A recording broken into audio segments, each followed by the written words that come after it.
Joe Biden said yesterday he hopes his children grow up to be billionaires. Well, they're grown, Joe. And another decade of public service might just get them there. Ladies and gentlemen, welcome to Ruthless. Democrats are set to take control of the U.S. Senate, House, and the White House. This will go down as one of the most progressive administrations in American history. God willing, everything is on the table. You now can pass things without a filibuster threat. That's right. Oh, you'll regret this, and you may regret it a lot sooner than you think. You and I have a rendezvous with destiny.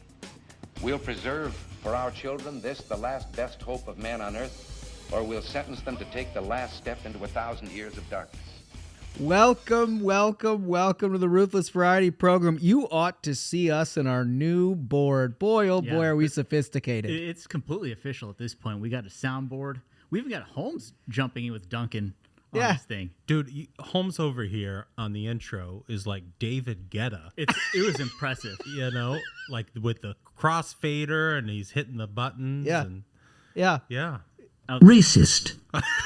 Oh, no. This one's my favorite. Guys, you got to see this soundboard. Liar. And we got that sad trombone. I think the show's going to take a big step up, folks. Hold on. Let me play the sad trombone. I mean, that thing's going to get some use. You're all in a lot of trouble. We've got sound effects now. I mean, this thing is getting almost professional, which I don't know exactly where that heads. That could be a steep decline now that we have some professionalism to us. But speaking of professionalism, I got to let everybody know the episode is sponsored by the Honest Elections Project. And this is a crew that we've admired for a long time. We have relied on for a lot of important research. They wanted to sponsor a show, and thank goodness, because it comes at a perfect time where we can talk a little bit about some of the things that they're up to, too. And it's much needed. Absolutely. Before we get into that, I just want to know whether or not there's been so much confusion, honestly, online. I don't know that I'm up to date. Are we getting banana hammocks? Are we getting bikini? What are we getting? We have the beach towel. Maybe we'll get the bikini. I'm still a no. I'm still a no in the banana hammocks. You're still a no? A hard no? I'm a hard no. Oh, that's controversial. I got my shirt. I need to put in an order for that hat. Get the Ruthless hat. I got my shirt, and folks, I'm going to be wearing it when I run later today. So if you see a guy running in a Ruthless shirt, that's me. Just remember, he's a hard no on the banana hammock. All right, keep cyberbullying me. You're never going to get the hammock. Okay. Well, look, there's a bunch of stuff that we got to get into in terms of like a fun little banter thing. Let's do this first. I also want to give a quick shout out to Shady. It's his birthday on July 10th. Shady, your brother, reached out to us on Twitter and our DMs, letting us know it's your birthday. He's a huge friend of the program. We appreciate it so much. So happy birthday to you. Did you guys see the things where they like every state rates what state it hates the most? Oh, yeah, I saw that just dropped on Twitter not too long ago, right? Yeah. And I found it really interesting because you can kind of like a lot of them are really predictable. But like some of them aren't really all that predictable. Like, Minnesota hates Wisconsin. I get that. Every state that touches New Jersey hates New Jersey. Every single one of them. And I get that too. But like, Duncan, you're a man who lived in many states. I did. What's the state you hate? What's the state I hate? Yeah. Gosh. That's a tough one. That is a really tough one. I hate Virginia, the current state I live in. Oh, is that right? Yes. Interesting. That is interesting. I was expecting a different answer. I was expecting a different answer, too. I mean, I've lived in Pennsylvania, I lived in Michigan, I've lived in Indiana, I've lived in Texas. All of those are better states than Virginia. Interesting. Well, listen, I understand that now that it's blue as blue gets. Royal blue, as they say. Well, who knows? But I think we're in the midst of changing that. Yeah. I hope so. I don't have a lot of faith in my neighbors. That's all I'm going to say. And like, God bless them. But if they don't wake up soon, I mean, How about you, Holmes? What's your state? No, it's honestly it is Wisconsin, but it's a sports related thing. It's not that I really hate the people of Wisconsin. I actually have a lot of really good friends from Wisconsin. They are very similar to people from Minnesota, so I naturally get along with them very well, as I do most Midwestern people, to be frank with you. But it's like, the Green Bay Packers. I hate them, right? So I think it comes up naturally. And if you look at the way that they rank all these things, almost everything is a border deal. Yeah. Right?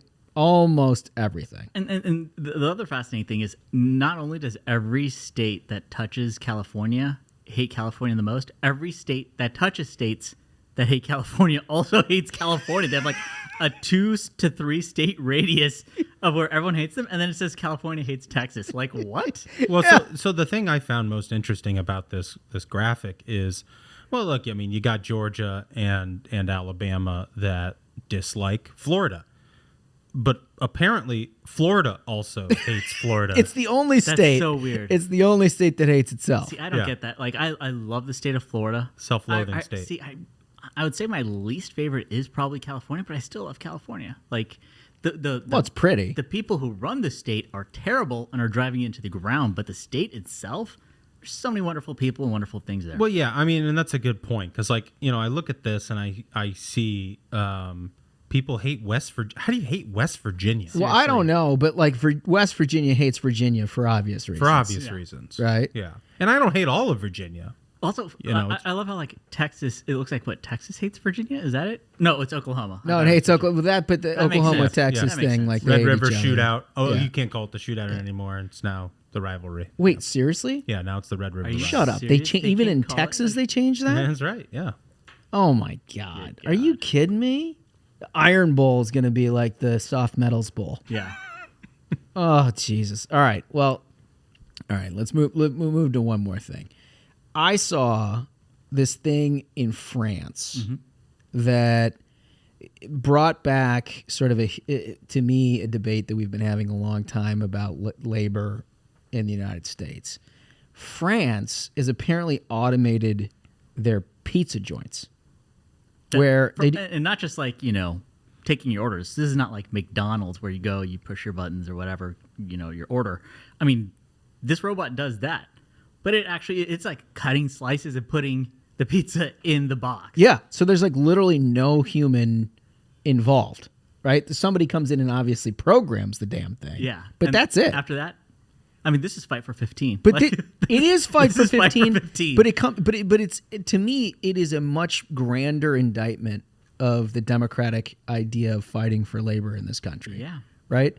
They don't see this stuff. Like the Fight for 15 is all about trying to get people in the minimum wage up $6-7 from where they're currently at.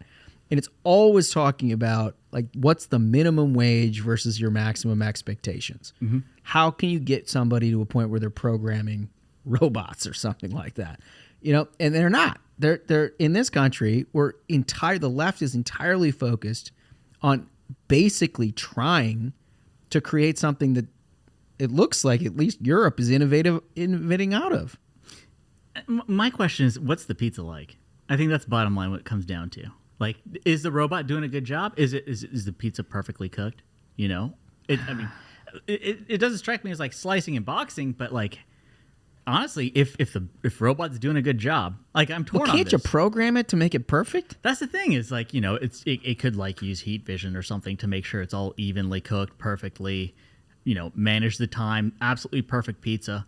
Which, I think that's great. But at the same time, I maintain the view that the robots, we have to kill robots before they kill us. We have to kill robots. Because, I mean, look how far they're getting.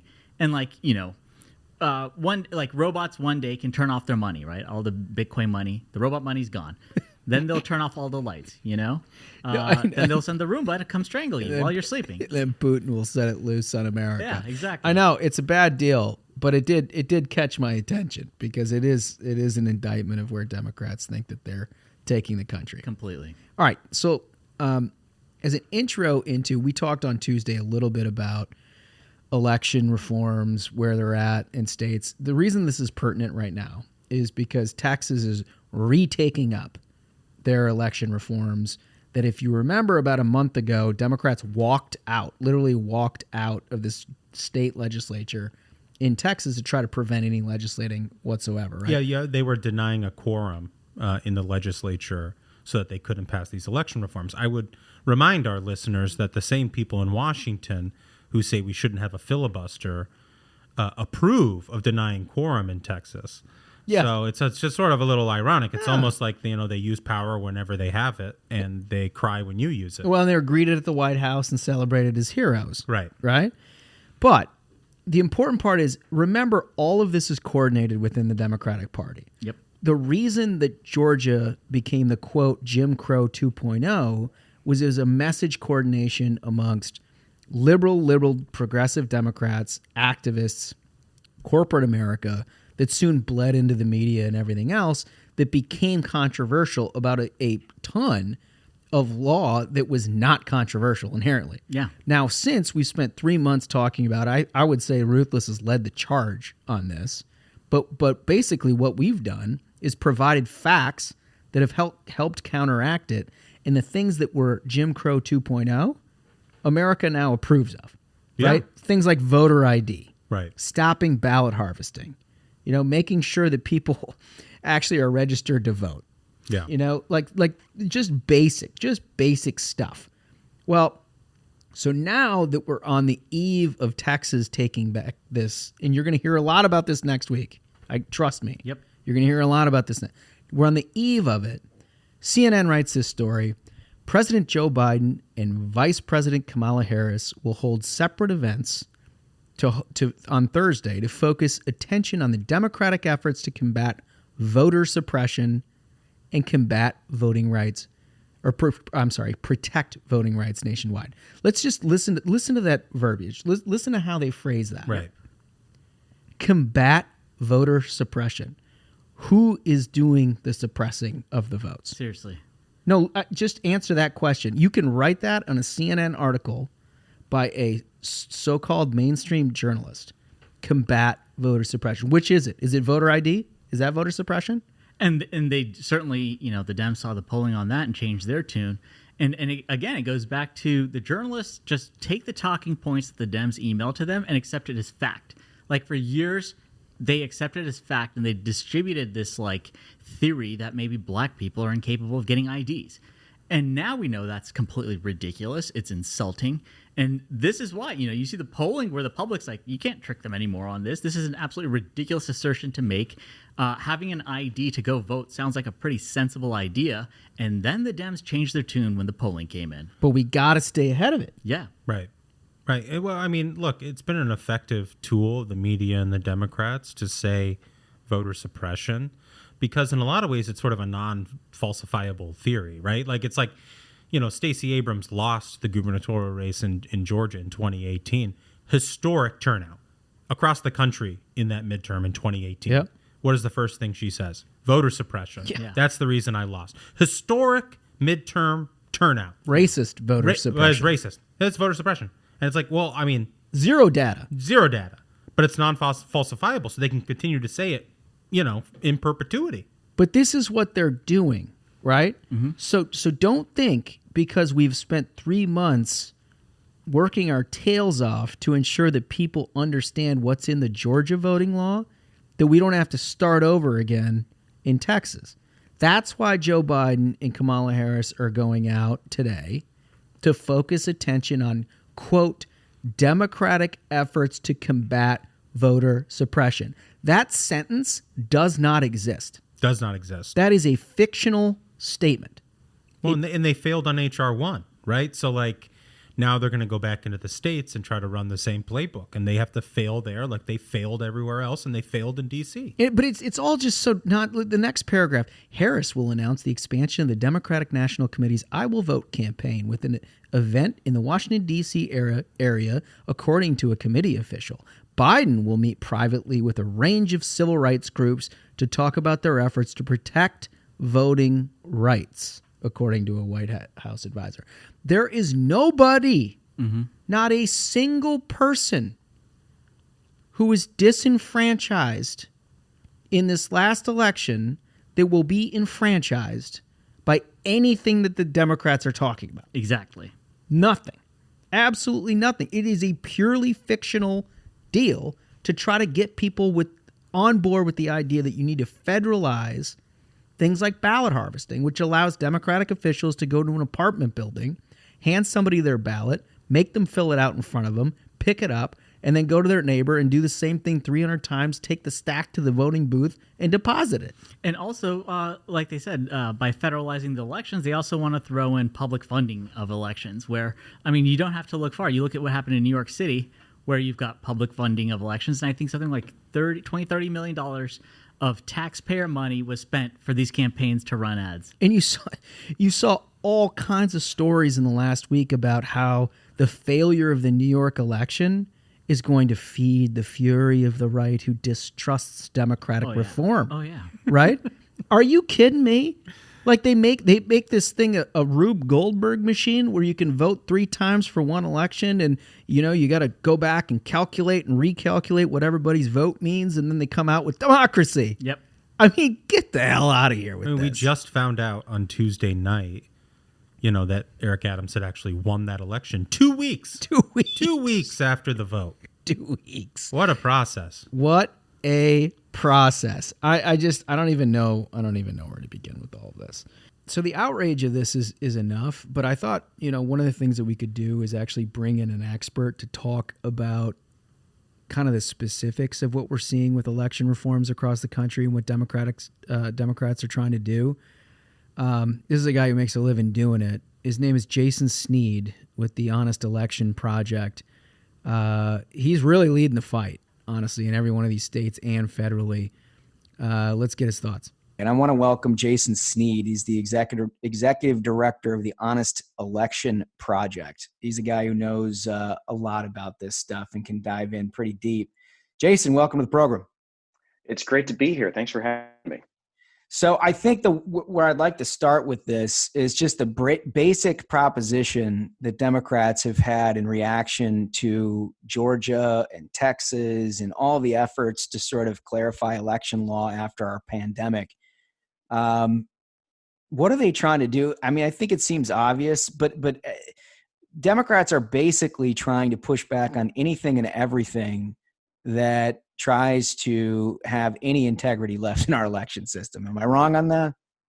I don't think you're wrong. What they're trying to do is rewrite the rules nationwide, and they're taking advantage of the moment, whether it was COVID last year or the fact that they control the House, the Senate, and the White House this year, to push the same voting agenda that they've had for years: get rid of voter ID laws, weaken ballot safeguards, massively expand mail-in voting while getting rid of even basic rules like bans on ballot trafficking.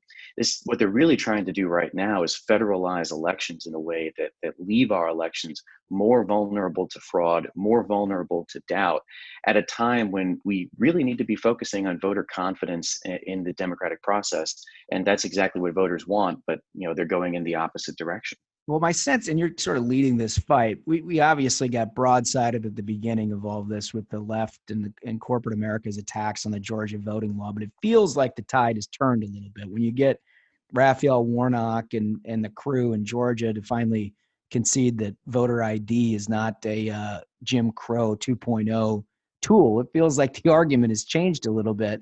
What's your perspective? Are we going to make progress here? I remember Texas, what was it, a month ago, the state legislature walked out. Are they going to be able to reform their laws in Texas? Well, Texas actually comes back in a special session tomorrow on the 8th to do exactly that. Now, the question is, will Democrats walk out once again? There's a fair chance that they will. And, look, you've got to appreciate, I guess we'll charitably call it, the irony of national Democrats cheering the Texas House Democrats to stage essentially a filibuster in Texas, while they're also trying to get rid of the filibuster in Washington. So Republicans can't use the same tactics. But I think that we are making progress in this fight, and I think that part of the reason that you see folks like Stacey Abrams and Raphael Warnock saying good things about voter ID is because they see the same polling that we do, and it's not even new polling necessarily. necessarily, although we've done a lot recently. But take polling that we did with our partner group, HEP Action. More than 3 in 4 voters actually favor photo ID laws, including huge majorities of Black voters, Hispanic voters, even Biden voters, right? So if you've got the people who are supposedly the victims of these laws standing up and saying, actually, I think it's pretty reasonable and we should have it, then you know that you're out of sync with the mainstream. And I think that the flip-flopping that you've seen from some of these folks who have for years opposed voter ID laws. Raphael Warnock tried to fundraise on his opposition to voter ID after he said he had never opposed it. I think you're just seeing a recognition that they have not been able to convince people. And so they've got to at least seem like they're for voter ID. But the problem, of course, there is they have yet to actually see a voter ID law that they actually like. So, Right. I wouldn't take what they're saying to the bank anytime soon. That's a good point, Jason. I think we've proven that we can win this argument over the long term with logic and facts and silly things like that. What I'm concerned about and why I love what you guys are doing at the Honest Election Project is to make sure that the left can't characterize what many states are trying to do to keep their elections honest ahead of time, right? I felt like, in particular with Georgia and then a little bit with Texas, everything, the media, corporate America, and everybody sort of told us what was in the law before anybody actually read it. Yeah, the talking point that this is a fight over democracy, that democracy is in peril, that's really an attempt to muddy the waters and obscure what is actually going on, right? Because if you actually look at the specifics for what legislation like HR 1 did, it's tremendously unpopular. And so, of course, politicians don't want to go out and say that they are trying to get rid of popular election safeguards and to impose unpopular ones on the entire country. They'd rather make this a fight about democracy. I think they get more play. But the dangerous part about all of this, of course, is the fact that the media is entirely bought in on that. You get a lot of the same talking points reiterated there. And then you wind up creating this environment in which you're priming a huge number of voters to doubt the outcome of future elections if you don't get legislation like HR 1, right? I mean, what are our Democrats in Congress doing if not convincing their own base? If this bill does not pass and we lose control of Congress next year, or any one of us ever loses an election, it's probably because of voter suppression. And the more doubt that we feed and fuel in this process, the more likely it is that people will check out, which ironically enough makes everything that is happening in terms of the rhetoric counterproductive to what the left claims that they're just trying to do, which is, of course, strengthen democracy and drive turnout. So I think you're right. We can win this with facts. We can win this with honest debate. And reasonable minds can disagree on some of these, but I don't think we get any positives from characterizing this as a doom and gloom, sky is falling sort of scenario where democracy is in peril. What we really are talking about is making it easy to vote and hard to cheat. And that's exactly what a lot of these state laws that get denounced as Jim Crow are really trying to accomplish. Very well said, Jason. Listen, we love what you're doing. We love the Honest Election Project. Keep it up and keep us updated. We'd love to have you back sometime soon. I'd love to be back. Thanks for having me. Thanks. All right. So one thing that is really a pet peeve of mine, and I cover it with Hugh Hewitt, our guest today, but I want to deal with it separately, is the hackers. It's really out of control at this point. The hackers. So now we found out yesterday that, the so-called Russian hackers, because they were derived in Russia, and we have pretty clear intelligence on that evidently, are actually the same hackers that the Democrats said hacked the 2016 election. Cozy Bear. It was okay for them to say that. I mean, literally, they just spent 3 years talking about how Russia was responsible for electing President Trump. Yeah. Well, they're back. The same guy. And it's like, honestly, and this is how I said with Hugh, it's like a serial killer leaving a note. Right. They're like, no, I did it. I did it. And they did it 2 weeks after Biden shows up at the G6 saying that he's going to deliver stern messages with a full list of things that they can't hack. Yeah, I mean, that was one thing that really concerns me. Is like there was all this, talk about did the RNC get breached? Did all these groups, infrastructure, what all got breached? So Biden rolls up and tells Putin, he gives him a list of like, please don't hack these things because they would hurt us. right? And then, imagine if 2 weeks after Trump met with Putin and 4 weeks after lifting sanctions of a multi-billion-dollar pipeline like Biden did for Russia, the Russian government tried to hack the DNC. You think anyone would have asked questions? This is like an absurd situation where Biden isn't retaliating. He's doing nothing. We've had multiple instances of infrastructure in this country get hacked, and it's just crickets from this White House. Crickets. And I think Democrats have basically relied on the fact that there's some sort of, up to this point, ambiguity about the hacking, right? But now it's their own hackers. Yeah. It's the people they said were responsible for the election. What are you going to do now? Right? What now? Hey, Joe Biden, remember the crew that you said that Trump didn't stand up to? Well, it's on your watch. By the way, it was on his watch to begin with. He was vice president of the United States when Cozy Bear showed up. Yep. And everybody remember that. That was the Obama Biden White House. Yep. That was in charge of safeguarding American elections that the Russians felt comfortable trying to meddle with. Now, we all have our differences about like what a couple $100,000 of Facebook ads may have done. I think it had basically a negligible effect on the election, but there was no question that there was some meddling there, right? Because they were trying to do whatever they were trying to do. But those people are now doing much more. They're trying to attack American infrastructure to its core, and Biden is sitting around doing nothing. He was asked directly what he's going to do about it. They won't answer. These hackers weren't running amok under Trump. Trump was putting like missile silos and bases in Eastern Europe. Every possible way you could stand up to Russia, he did. And then you're seeing Biden and the Dems who tried making that an issue of like, oh my God, is Trump a KGB agent? For years, they tried to push that. And now you're seeing Biden is just, this is beyond asleep at the wheel. Do your job. Wake up. Someone wake him up. Say you got ice cream and then, bring him into the room and say, there's not ice cream, actually. Here's a plan for what we have to do about Russia. It goes back to what you were saying on the last episode, Holmes. It's like every day that there's a light on in Moscow, we have failed.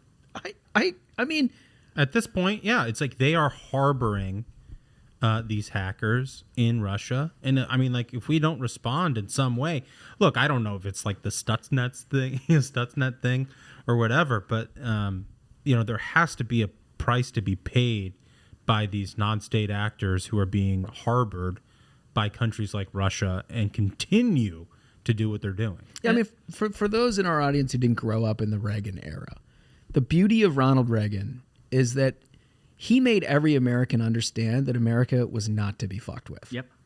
It was, we are the bright, shining city on the hill. We welcome people. We are here for good. We promote democracy. We promote people. We try to do everything we can to help lives throughout this world, right? And if you come at us, we are just going to straight annihilate you. Peace through strength. And this is the exact opposite of that. This is absolute weakness coming from Biden. It just emboldens them to keep going. The companies in the U.S. are like getting hacked. They're getting hit with ransomware, and they're learning, well, we just have to pay it. Yeah. Because this government isn't going to do anything. anything. Can you imagine coming to that conclusion? You're an American company that's on your own. There used to be a thing in the Reagan era, and I would say it happened in the Bush era too. If you were like an American tourist who was somehow abducted, you knew your government was coming for you. Yeah. And whoever did it was going to be in a hell of a lot of trouble. What confidence do you have now that there are huge American companies that basically are reduced to a decision whether or not they have to pay Russian state government hackers a bounty to get their company back? And you brought this up in the previous episode where you're like, how many hacks until we retaliate? And then, Philip Wegman actually asked the White House. He interrupted and said, how many ransomware attacks until the U.S. retaliates? No answer. No answer. Meanwhile, we've talked about this before too. You've got Iran that's basically running amok on with drone attacks and all kinds of things. This is what weakness looks like, guys. It doesn't matter what the media says about our standing in the world. They don't know shit. Nope. The reality is what the rest of the world does. And what the rest of the world is doing is saying, we're not that nervous about America.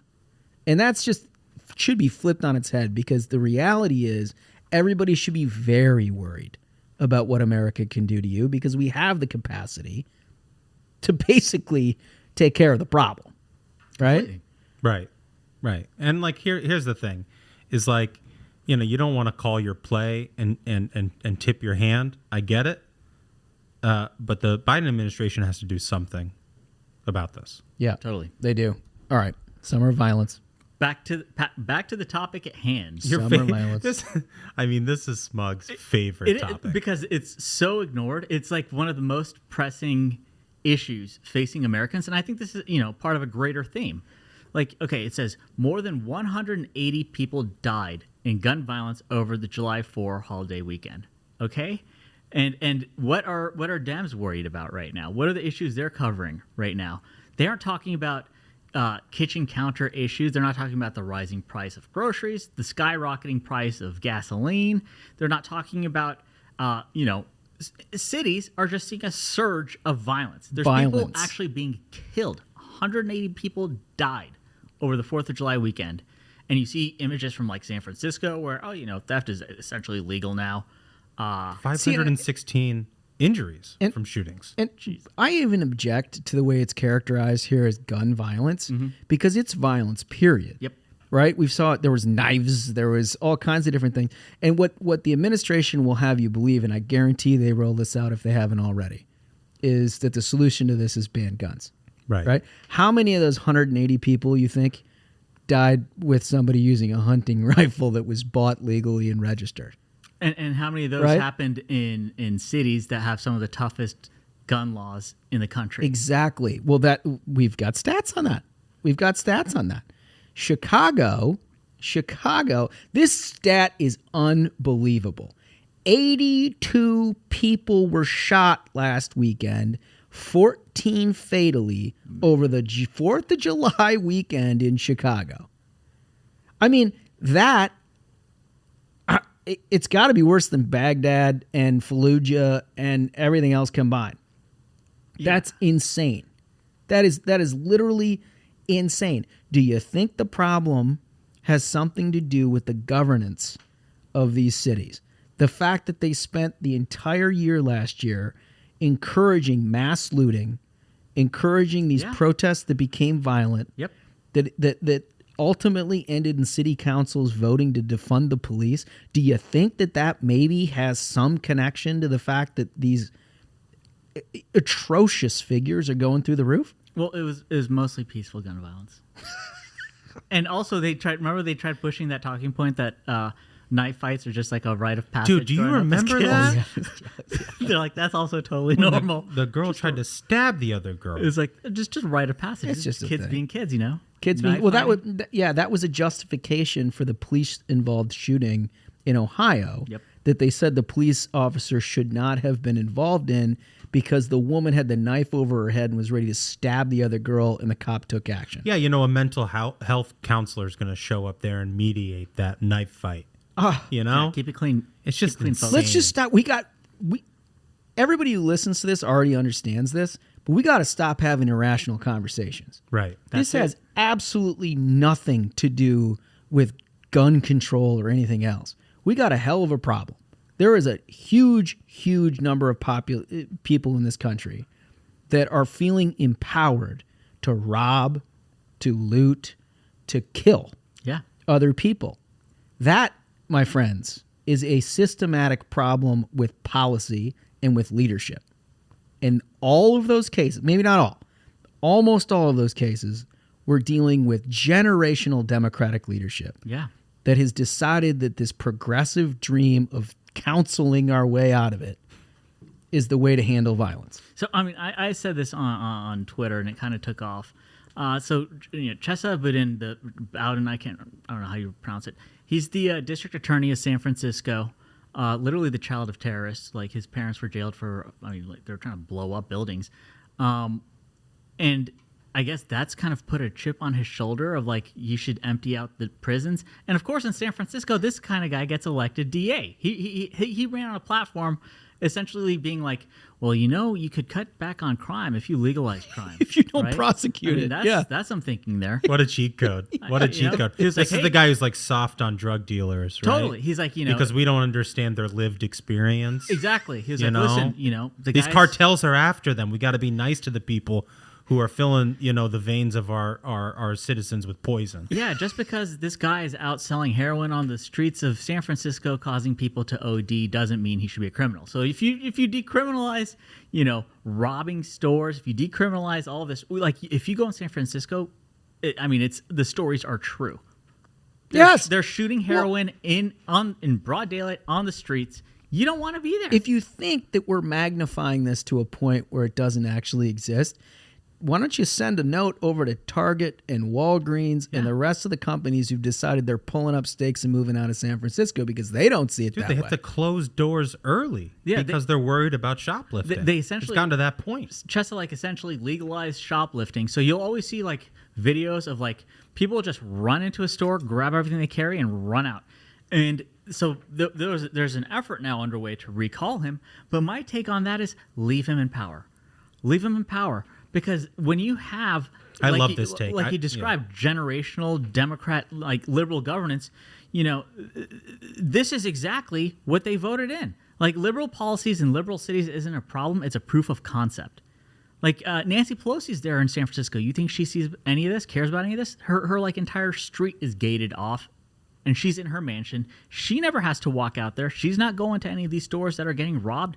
No one she knows is getting sold heroin and dying in the streets like so many of these. She doesn't actually care. She spends her time wrapped in a kente cloth, calling things like voter ID racist. Jim Crow 2.0. Right. The problem is that those people in San Francisco look around and they see open air heroin use and people ODing on the subway. And they go, gosh, I got to get out of here. And then they move to Austin or they move to Miami and then they vote for Democrats. Yeah, and then they it want the happens exact again. same thing. And it happens again. So it's a bad news. Well, listen, it's not Chicago. New York City. Yeah. Police reported 26 victims in 21 shootings. Right? The only crime that I think that may not be responsible for liberal governance, Smug, you may be responsible for it. It was the man that was punching a horse. I saw that. I saw that picture. I was worried it might be you. Hey, he took the horse out though, didn't he? Did he? I don't know. Did he though? I think he won. I don't think he won. I didn't see an after picture. And that horse I didn't see that the horse hoofed him. Well, the horse was also restrained. I would like to point out the horse has a carriage. Part of Smug strategies and right. unsuspecting He's horse. not even going to be fair to the horse. Unbelievable. But I think he got multiple horses. I think he hit like 3 horses. Oh my God. This guy was trying to take on a full stable. Wow. That's more than Smug's claimed. Amazing. But you got to be careful with your words, Smug. You got to be careful with your words. Inspired this gentleman to a life of crime attacking horses. He is conducting violence in your name. Yeah, I wonder if like New York decriminalized horse punching, but I just think it's to me this comes down to it's just neoliberal woke policies rely on an elite ruling class. They're safe in their mansions, like Pelosi, who's got her like double fridges that are like $20,000 a pop, just showing off. Oh, I've got a dozen. The Jenny's cartons. ice cream. Yeah, a dozen cartons of this ice cream. What is it with ice cream, anyways? But they are dictating social and economic policies, like you said. The kente cloth, kneeling, thanking George Floyd for dying. Yeah, she literally thanked George Floyd for dying, which gives away the whole strategy of like they just want to use these people to push their partisan ideas. They don't care about the robberies, the crime, the people dying. She's in her mansion. And it's the whole, like I said earlier, it's all of California. You've got your DAs who are like legalizing crime. You've got a governor who, like, what is Gavin Newsom doing? This I saw a really great quote from Mike Solano, good friend of the program, who said on California, he said, listen, I'm really not trying to stress you out, but the West Coast is presently one meth addict's cigarette away from a mega fire, and Gavin Newsom thinks that this is something we should just accept. Meth addicts and mega fire. Certainly not tobacco. Like, that is Their priorities. That's their priorities. But you know what? I'll tell you, the good news, the silver lining in all of these topics that we're talking about, whether it's the election issue or whether it's the crime issue, they are not fooling the American people. Yep. There is a poll recently out that it's a ABC Washington Post poll, right? So it's the heart of the resistance here that's giving out the poll. And what they say is that how would you describe the problem of crime? 59% said extremely or very serious. 7% said not serious. I mean, that's as close to consensus in America as it gets, right? Would stricter gun laws help stop violent crime? 53 no. Yeah. 53 no. And part of that is because you've defunded everybody's police, and so the people who are upstanding, law-abiding citizens over the last year have probably purchased a firearm. It's it's pretty funny how quickly they just like gave up on that talking point, because they tried gaslighting Americans into being like, actually the Republicans created defund the police, and no one was buying it. I think they tried it for like 3 days, and they're just like, now they don't talk about it. It's just such a clown argument. But they got Dana Milbank to write an article about it. They got Jen Rubin to write an article about it. Ron Klain got to RT both of them, and they moved on. Just the saddest shit. These people are such losers. The last question we need to talk about is the would increasing funding to police departments curb crime? 55 yes, 40 no. 15-point spread. The world's changing. Democrats don't want to accept it. They're still RTing Jennifer Rubin. They're still RTing Dana Milbank. They're still living in this alternative universe. Meanwhile, the rest of the world has moved on. And to put a little bow on all of this, I think it really shows right now the conservative base is energized. We are winning. Like, things are going our way. We got wind in our sails. All the kitchen counter issues, the price of groceries, price of gas, crime, issues that affect everyday Americans, the Dems are completely bonkers, or not even addressing it. Not even addressing it. They like, you'll get the White House to trot out and say there's a chance that you could save 16 cents on a meal. Yeah. Well, and it cascades down. Punch Bowl did a poll within aides on Capitol Hill, right, of what their bosses care about on economic issues. Just 15% of Democratic aides said their bosses worried about inflation. Think about that. Just 15% of Democratic aides believe their boss is concerned about the only thing that most Americans' pocketbook issue is concerned with. Right. I mean, are you kidding me? And conversely, 94% of Republicans say their boss is concerned about people paying too much for household items. That seems to me like one party is almost universally aligned with where the American people are, and one party is just tragically out of step. Yeah. Like, you're talking about hundreds of people dying in these cities that have essentially encouraged lawlessness, and the Dems' concerns are completely off. They're trying to, side with the teachers' unions and get CRT put into your kids' curriculum. They don't care about people dying. They don't care about how much you're paying for groceries. They don't care about how much you're paying for gas. It's actually not overstated. Yeah.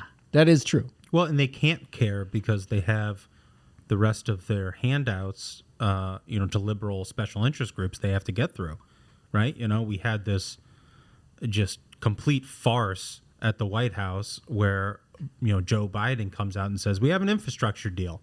Guys, we're going to focus on bridges and roads, and we're going to rebuild America, right? And then later that day, he's like, oh, also, I'm going to need this $6 trillion liberal wish list that we're going to try to pass through reconciliation without a single Republican vote. Yeah. So none of them can admit that inflation is a problem because they got to get through all that. They got to have the handouts to every liberal special interest group in the country. So the bad news is we have to endure what's happening. The good news is change is coming, and it's coming in a tidal wave, a red tidal wave. Let's go. Let's go. Eyes on the prize, like I say. Those topics, we got to keep hammering. Kitchen counter issues, price of groceries, crime, and skyrocketing price of gas you're paying at the pump. We keep hammering them on this, and this tidal wave is coming. The red wave is real. And it's just so obvious. Like, just talk to your friends and neighbors. It's the only thing anybody's concerned about, right? Nobody's concerned about 1/6 commissions or the absurdity of the Democratic agenda that they're trying to run on. It's nuts. Anyway, listen, I want to get to a very big interview. Hugh Hewitt has been just tremendous to us. Is also a legend in conservative circles, a legend broadcaster, and continues, I think, to give one of the best interviews in all of politics. He's got a lot to say. Let's get right to it. I want to welcome to the program somebody we are huge fans of. Just an absolute legend, host of the Hugh Hewitt Show. Hugh Hewitt, he's a regular columnist on the Washington Post. He's the CEO of the Richard Nixon Foundation, a law professor at Chapman University. I mean, geez, where do you find the time, Hugh? Actually, being a law professor is the greatest gig in the world, Josh. I recommend it. You teach 2 courses a semester. That's by ABA diktat. You can't do more than that. And I'm so old that they give me half the year off, so I only teach 1 semester a year. And I'm tenured, so I can be, as conservative as I want to be. That's the best gig in the world. Radio beats working, writing a Post column. I got great editors. Nobody agrees with me over there, but I got great editors. And so I've somehow managed to hit the sweet spot. Well, and you're a law professor who knows a little something about the law, which sort of sets you apart in modern day academia, doesn't it? Well, I did practice simultaneously for 32 years. I'm retired from private practice now, but I wrestled with the federal government on endangered species and land use and waters of the United States for 30 years. So when I went into the classroom and talked about the takings clause, I actually knew what I was talking about.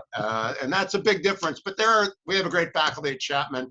And I got like Jonathan Alder and Steve Vladek doing the show now in the radio. They're smart guys of right and left, and they're still out there. There are a few out there. We still got a few out there. Well, that's good. That's good to know. Well, a lot of people don't know about you, Hugh, is what you just mentioned. That in addition to being this radio star that we've all known here for now seeming like generations, you did have a lot of practice in the real world. You not only had private practice from the legal standpoint, but you did some government work too.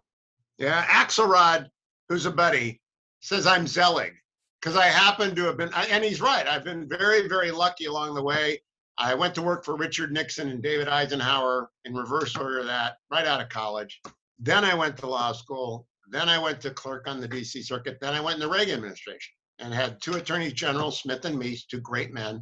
Worked for Reagan and Fred Fielding in the White House, and then went out to the agencies for a few years. So it was good to be young. I think this is a good rule, Josh. I'd ask you this question.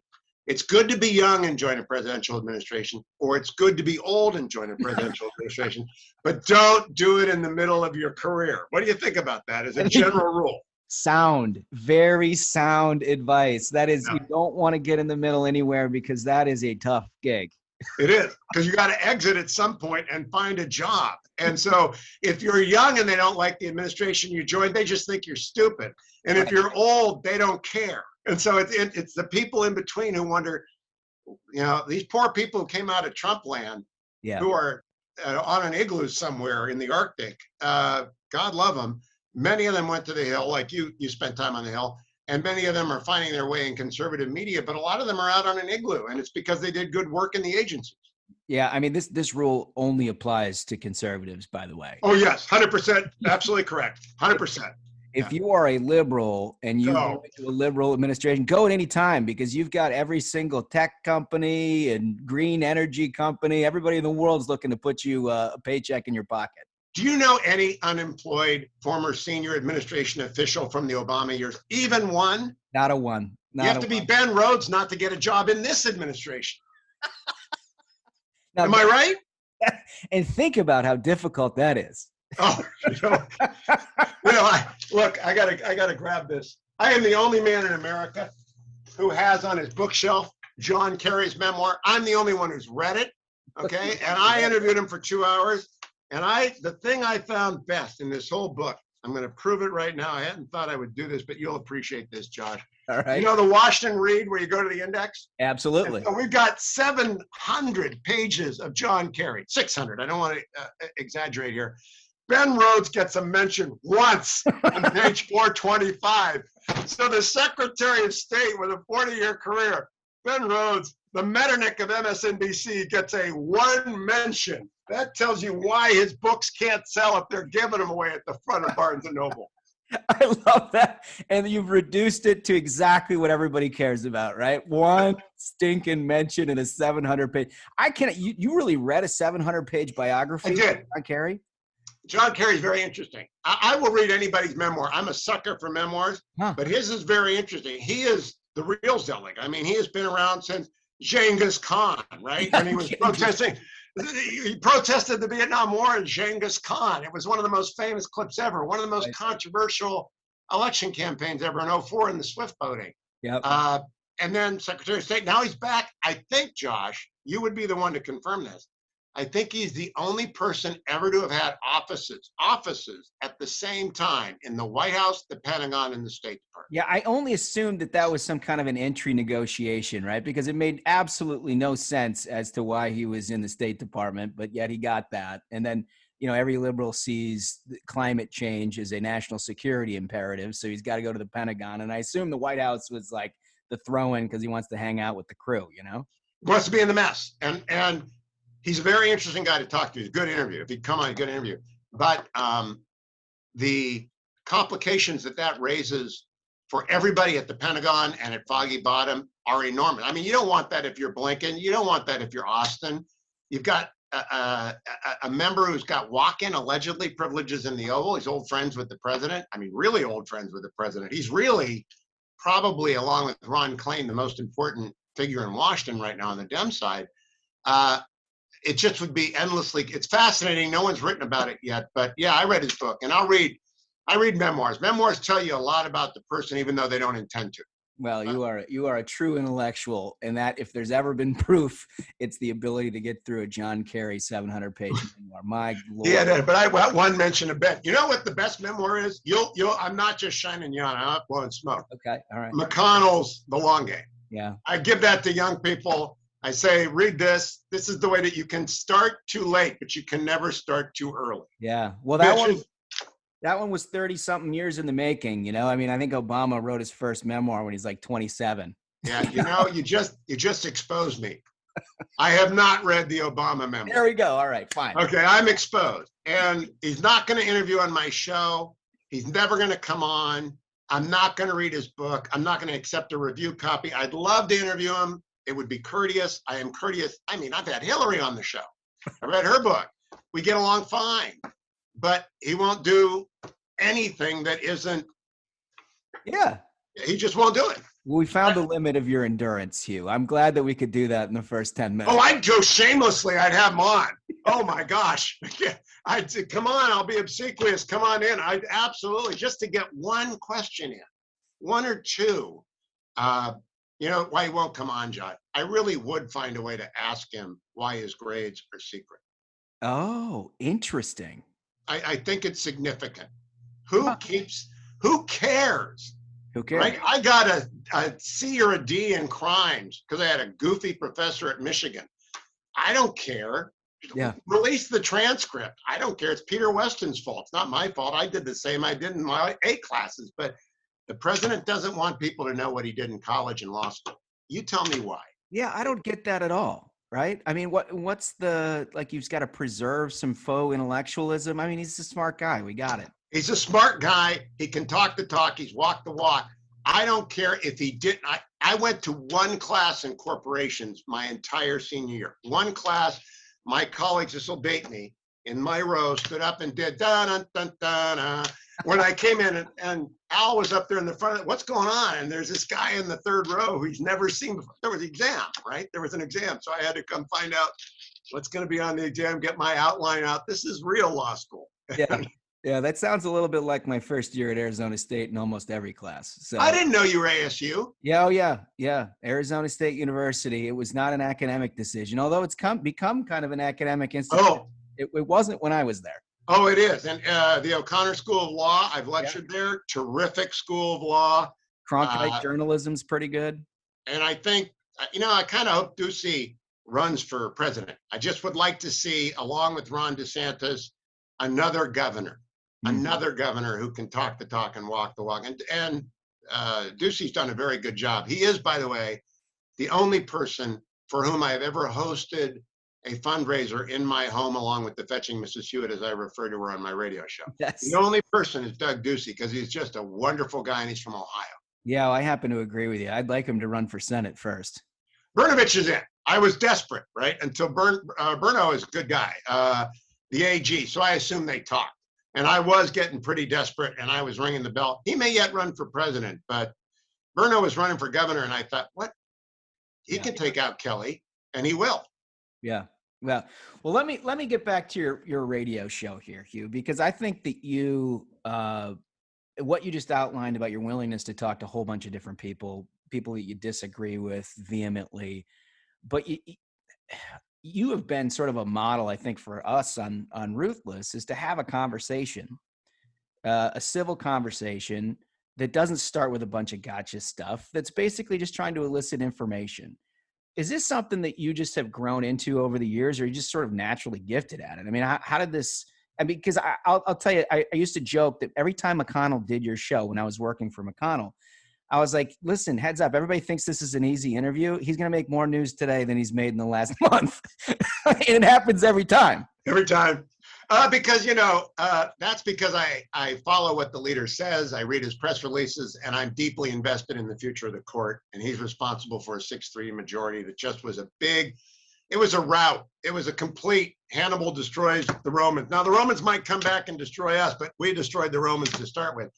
And it's all because of the leader. So I follow it, but I don't think it's that difficult. And I've listened to you and Smug, and you do the same thing, which is let a guest talk. If a guest asks you a question, answer the question, engage in a conversation, and prepare.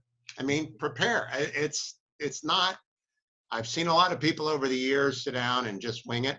I also had the great advantage of watching Geek Time, William F. Buckley on firing line when I was a kid. Right. Okay. And so that was, if you're growing up in the high school in the early 70s, and I graduated from high school in 74, I'm 65 years old. You watch Buckley every week on firing line. Then you'd go have fun and goof around.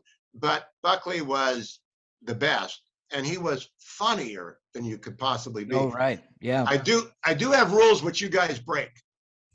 I have rules which you break. Number one, do not interview comedians. Okay. Number two, do not interview athletes. Every time I've interviewed, even humorists are dangerous. Colbert is dangerous. I went on his show and I basically put my arms up and took the blows and got through the 15 rounds and sold some books. But Harry Shearer, Tracy Ullman, Jeff Foxworthy, the worst was Tim Conway. Disaster interviews because they don't want to be interviewed. That's right. Well, and I've also found that an awful lot of comedians that sort of hew off the left-hand side, even if you don't sort of know them as being activist left, are just sort of angry, right? They're like, they're funny from a dark place. Yeah, Harry is. Tracy Ullman, not political. Foxworthy and Conway, I let down my guard because they're conservatives, but it's still like shaking hands with a tornado. If they come in, it's not about your question. It's about what bit does it remind them of. And then they go off on a tangent, which I may end up doing with you, but they are athletes I just can't talk to because I do have an inhibition about embarrassing people. I don't want to embarrass someone who doesn't deserve to be embarrassed. If a politician comes on your show and they can't answer a question, they're in that line of work. Absolutely. And so an athlete comes on my show. You just made me think of, I did the Oscars one night for PBS. Yeah. One time, the red carpet. PBS sent me out there, KCET in LA. I did TV for 10 years while I was doing the radio. And so I went out there with an Oscar and said, ask PBS questions. So I went. It was the most awkward, awful, terrible. Jay Leno looked like he was going to punch me. Steven Seagal was going to punch me. I asked him, I didn't remember what I asked, but I felt so utterly stupid. They're not there to do that. You're like asking about the dissent in Plessy v. Ferguson. Right? Yeah, John Harlan said this, but I think I asked Seagal, what's the greatest crisis facing the world? And he answered it, but it was a bad answer. Not good. Not good, no. Something to do with takeout, I bet. So do not do that to people. But athletes, I don't do good with sports people at all. And I'm an avid fan. Well, you're a huge Browns fan, which is in itself inner turmoil, right? No, that's a calling. Josh, that's a calling. That's not turmoil. I knew I could get you going here. This is the year. This is dated. It's 7/7/21, and this is the Super Bowl year for the Browns. Just write it down. Book your ticket to LA. I have. Okay. All right. Well, we'll ink it, and we'll notify Bernie Kosar and the crew that this is. Have you done Bernie yet? He does a lot of media. He's fun. He's good. Does he? No, I would love to talk to Bernie Kosar. You know that I'm a Viking fan, and the beginning of my fanship was all about the Browns screwing the Vikings out of Bernie Kosar with the supplemental draft. Oh, with the supplemental draft? Yeah. My Vikings memory is Ahmad Rashad. Ahmad Rashad. You're too young, aren't you? Yeah, I'm a little young for Ahmad Rashad. I was kind of in the Chris Carter, beginning with the Anthony Carter and the Randy Moss. Yeah, Ahmad Rashad screwed the Browns out of a playoff trip. Yeah. Yeah. Well, it didn't end up well for them either. So that we have in common. Yes. All right. So let me get to the Supreme Court. You mentioned it earlier. You wrote a really interesting piece today in the Washington Post. I think, I happen to agree with almost everything you say on the Supreme Court just in general, but we covered this a little bit on Tuesday. It's worth taking time to look back and understand what I think you described as a decisive, gentle but decisive curve to the right. Yeah. The review of the term I did with my Smart Guys 2.0, I used to have on John Eastman and Irwin. They're on the West Coast. It's too early. So now I have on Jonathan Alter at Case Western. He's a conservative. And Steve Vladek, he's a liberal at University of Texas. They're both genius guys. And we did it the end of term review, and then I wrote the column because a lot of liberals are consoling themselves that it wasn't that bad. Yes, it was. If you were a progressive, you're just crying, big tears time, because free exercise clause, states' rights over elections, political contributions being protected, mostly property rights in the final decision, right. Cedar Point Nurseries. It might be 7-2. They might have scored a couple of runs here and there. And Steve Vladek came on yesterday, the liberal, and he said, look, I'm going to concede. This is a conservative court. They're not sprinting through the tape. They're running a marathon, not a sprint. They're not going to do everything in one term. Mm-hmm. They're going to do everything over 5 to 6 years that needs to be doing, which is reorient the court. It's not a radical institution. I'm an institutionalist too. I think the Chief Justice, unlike the people who automatically hate him on our team, I love the Chief Justice. I've known him for 30 years. He's as deeply conservative as you and I are. They hate him because of the Obamacare decision, but without which, purely practical decision, we would have lost the House in 2010 when we won it back, and we would never have gotten the Senate had the Chief Justice thrown in with the conservatives who wanted to strike down the entire law. And he had a decent argument, and there is a long-standing rule of constitutional law that you do not strike down a federal statute unless it's clear that you have to, that there's no other way out. So he went down the hall, got off of the second bedroom, climbed up on the roof, found a little shed up there, and got into the back corner to find the taxation clause and saved Obamacare. That's what you're supposed to do. So they hate him. Our friends on the right hate him for that decision. They forget Citizens United. Okay, he wrote the decisive thing.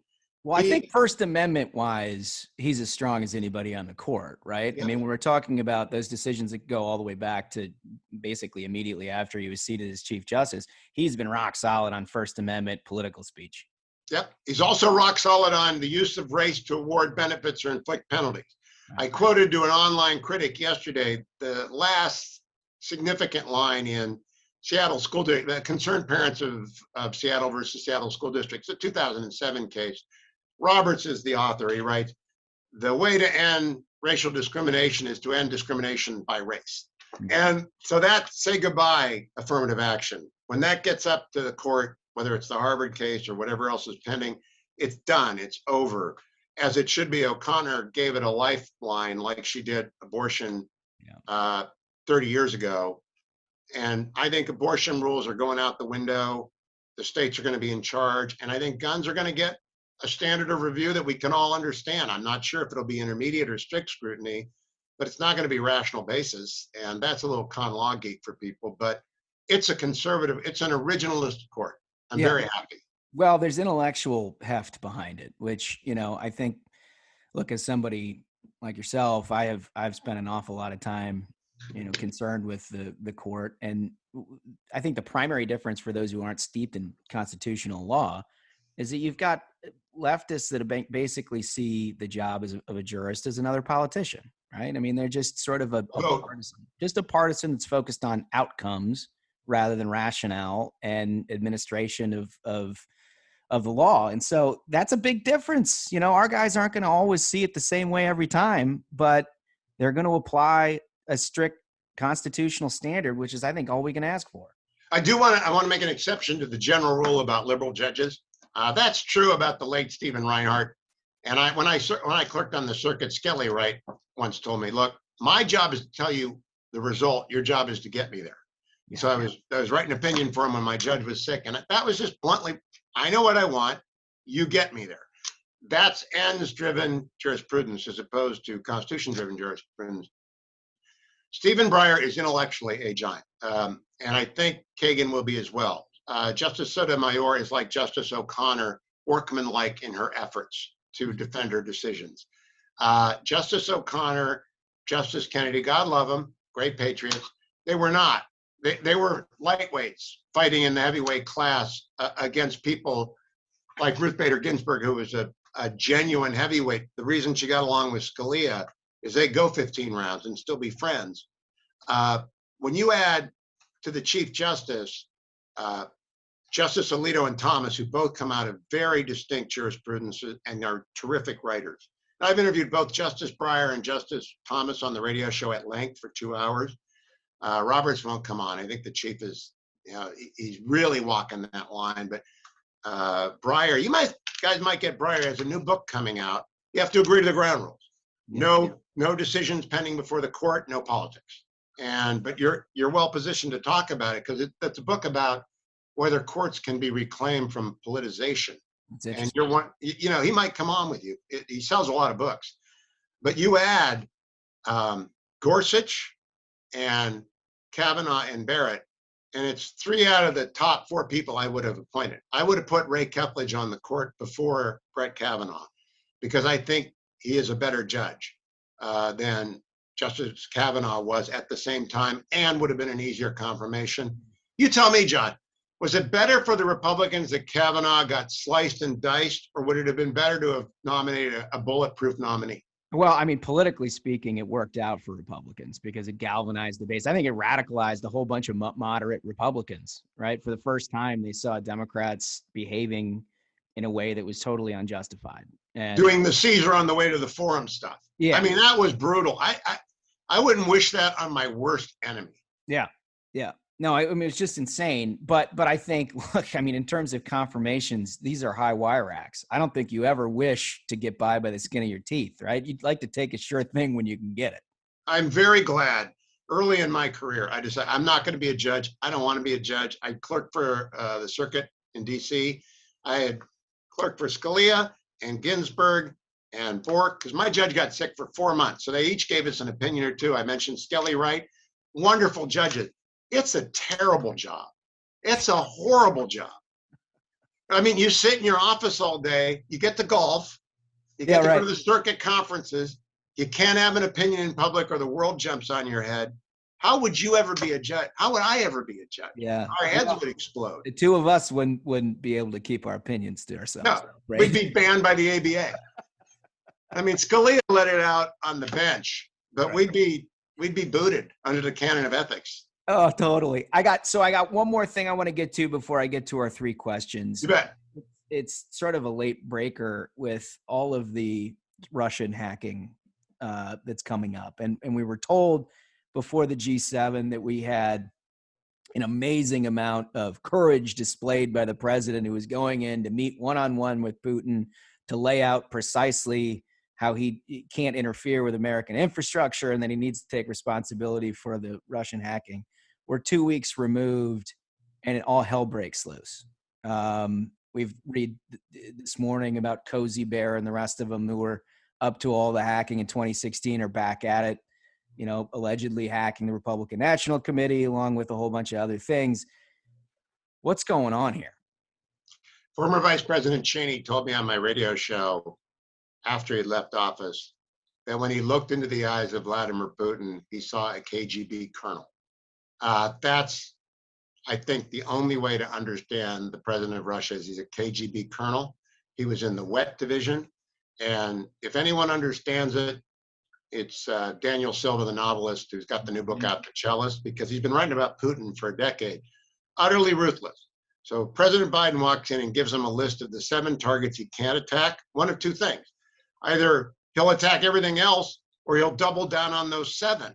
Yeah. I honestly do not understand. The only thing they will understand, and I think this is true about the Chinese Communist Party, they're communists and they're KGB agents and they're ruthless. Your podcast is appropriately covering this. They will attack everything until we hit them back harder than they hit us. Yeah. And you don't have to declare it. You just have to do it. I'm fascinated. They are so shameless. They keep using the same name. Isn't that remarkable? Incredible. It's like Carla from the Le Carre novels of my youth. I'm Carla and I'm screwing with you. It's just Putin saying push their buttons. Yeah. Yeah. No, it's like a serial killer leaving a note. I mean, every single time it's the same. They're happy to tell you exactly. And there's no need for them to tell you who they are. Right? That's brilliant. It is a serial. Have you used that yet? No. I'm going to steal that. I'm taking that tomorrow. A serial killer leaving a note. And we know who he is. The only difference is, Clint Eastwood is on the trail, but he won't pull the trigger. We know who he is. Right. I've said numerous times that if I was president of the United States, there wouldn't be a stoplight in Moscow that worked until they figure out how to get Cozy Bear out of there. 100%. And that's a great, I'm stealing that too, Josh. Copyrights are waived if I'm a guest, right? That's fine. Yeah. That's fine. For you, Hugh, all is available content. Thank you. All right, I got to get to the 3 big questions that everybody wants to know about Hugh Hewitt. So, your last meal on Earth, what would it be? Spaghetti carbonara comes in 2 varieties. That which my wife makes and everything else. It's the former. It's so good. It is the best meal in the world. Top it off with 2 fingers of Talisker, and I can go happily to meet my maker. Oh, that is fantastic. And that is the kind of answer immediately there's a lot of thought into. Yeah. Absolutely perfect. Okay. All right. So if you didn't get into this line of work, right, let's broadly take it. You're not involved you're not a columnist. You're not a radio guy. You're sort of not at the nexus of government and law. What are you doing with your life? You alluded to it. I would be hopefully with the Browns, but I'd be somewhere in sports PR, marketing, or management. I'm not smart enough to be a Paul DePodesta. I'm pretty good at math, but I'm not that kind of good at math. And I don't really like the sports bureaus and all the analytics. I read them. I'm addicted to them. But I would have gone that way. And if God had been good to me, like he has been in broadcast, and I'd been lucky like I have been, I'd be with the Browns. I would have endured. I would have endured. There are people who have endured with the Browns and the Indians, not so much the Cavaliers. They're a latecomer. They've endured all these years, and that's where I'd be. You'd be hanging onto the bumper of the moving truck when Modell was trying to pull him out, I guess. Ooh, that's the man who must not be mentioned on my radio show. There's one name that hasn't come up in 30 years of broadcast and 20 years of syndication, and you just used it. Ooh. Listen, as a Minnesota guy, Norm Green moved the North Stars out right after he went to the Stanley Cup, and I got to tell you, that to me is the same kind. I didn't know that. See, I'm not a hockey guy. Yeah. We had the Crusaders for like 2 years, so I didn't get into it. And I tried the Ducks, but I was too old. Norm Green moved your team? I mean, when you move hockey out of Minnesota. Oh my gosh. Where'd they go? They went to Dallas. And they didn't even have the courtesy to change the name. They just dropped the North, called them the Stars, and wore the same colors. I know so little about hockey. I didn't know that. That would be brutal. Just awful. That would be brutal. It's sort of like the Colts fans and Browns fans. The only thing that they could have done to make us hate them is steal our franchise. That's right. They did. Baltimore, we got robbed. We'll take yours. That's not the way it works. I hate the Ravens. I really hate the Ravens more than I hate the Steelers, and I hate the Steelers a lot. I laugh at the Bengals. But. This is the kind of sport where Hugh, you and I could watch football. I guarantee you that. Well, if you're not rooting for I watch with my boys. We're nuts. No one's allowed to call. No one's allowed to come over. Yeah. Same thing. No chatter. Yeah.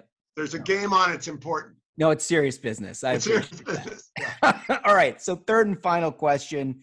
What motivates Hugh Hewitt more, the thrill of victory or the agony of defeat? Thrill of victory. You mentioned it earlier, making news.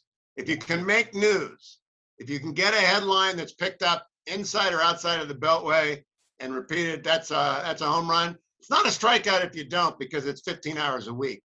But if you make news or your column travels, if you make news, it's a win. That's what I like to do. I like to move the curve.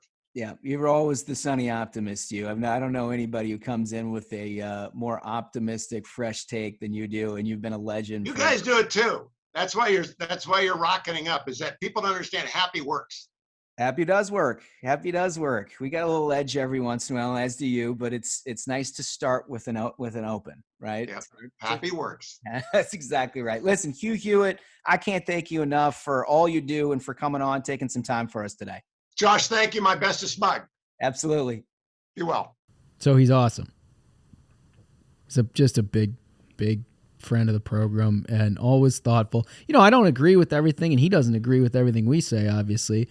But that's his point. His point is that within the conservative tent, we take different pieces of it and try to articulate it, and he adds some intellectual heft to a lot of these arguments that I think you heard today. Also, it was a total blast being on his show. It was really awesome of him to invite us on there, and that was probably the best interview I've ever done, probably the best interview I'll ever do. Dude, what a gracious guy. Yeah. This is a guy who ostensibly we're kind of in his line of work now. Yeah. In some way. That's wild.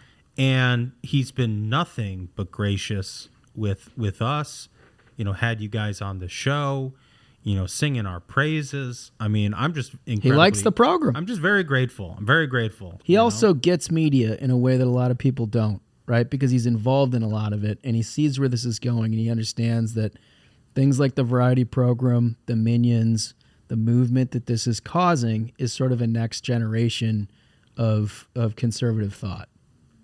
All right, so that's another banger of an episode, gentlemen. Nice work, everybody. Thanks again, Hugh, for being on the show. So until next time, Minions, keep the faith, hold the line, and own the libs.